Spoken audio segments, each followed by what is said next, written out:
Why does distil water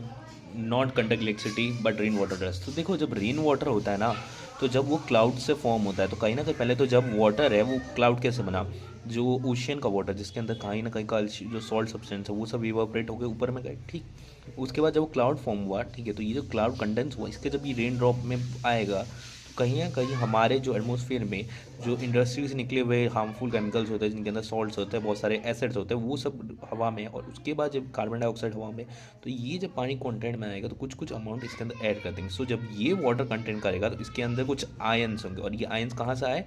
acid से, जो कि इंडस्ट्री से निकला हुआ है, कार्बन डाइऑक्साइड से। ये जितनी भी ऑक्साइड है जो एसिडिक कंटेन करते हैं, इनके आयनिक सब्सटेंस के, और इसके साथ साथ जो इंडस्ट्री से निकला हुआ जितना भी हार्मफुल सब्सटेंस है, उसके साथ साथ जितना भी जो डस्ट पार्टिकल्स वगैरह, ये सब कहीं ना कहीं अपने आप में सॉल्ट्स कह सकते हो, और एट द सेम टाइम कहीं ना कहीं वो एसिड कंटेंट करते हैं, क्योंकि सॉल्ट्स एसिड और बेस दोनों के होते हैं, ठीक है। एसिड और बेस दोनों के होते हैं, ठीक है, रिएक्ट करके बनते हैं। तो इनके कारण acid content H plus ion दे देता है। सेम वे जो कार्बन डाइऑक्साइड और अदर एसिड्स जो रिलीज होते हैं, हार्मफुल केमिकल्स जो रिलीज होते हैं, उनमें भी एसिड होता है, हार्मफुल केमिकल्स, उनके अंदर भी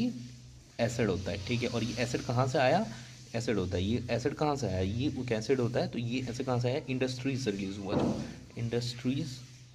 रिलीज, तो ये जब वाटर के कांटेक्ट में आएगा, तब ये वाटर जो होगा ये कहीं ना कहीं H प्लस आयन को, कंसनट्रेशन को इंक्रीज करके कंडक्ट कर देगा इलेक्ट्रिसिटी को। तो हाँ, इसके कारण हम लोग कह सकते हैं कि जो एसिड कंटेंट या जो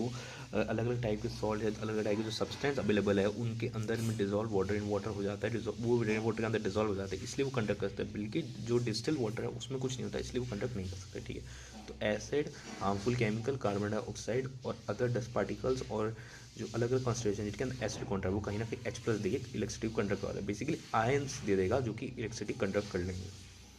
ठीक। सेम टाइम अगर देखोगे तो सॉल्ट्स है, जैसे कि फॉर एग्जांपल KCl है, अब ये भी तो ब्रेक डाउन होकर K प्लस Cl नेगेटिव करता है, ये भी तो आयंस देता है, आयंस इलेक्ट्रिसिटी को कंडक्ट कर सकते हैं, इसलिए ऐसे भी कई अलग अलग प्रकार के सॉल्ट है जो प्रेजेंट होंगे, जो कि कहीं ना कहीं इलेक्ट्रिसिटी को कंडक्ट कर देंगे। ये पर्टिकुलर से एग्जाम्पल है सॉल्ट को एक्सप्लेन करने के लिए, और भी अलग टाइप के सॉल्ट डिस्कस करते हैं।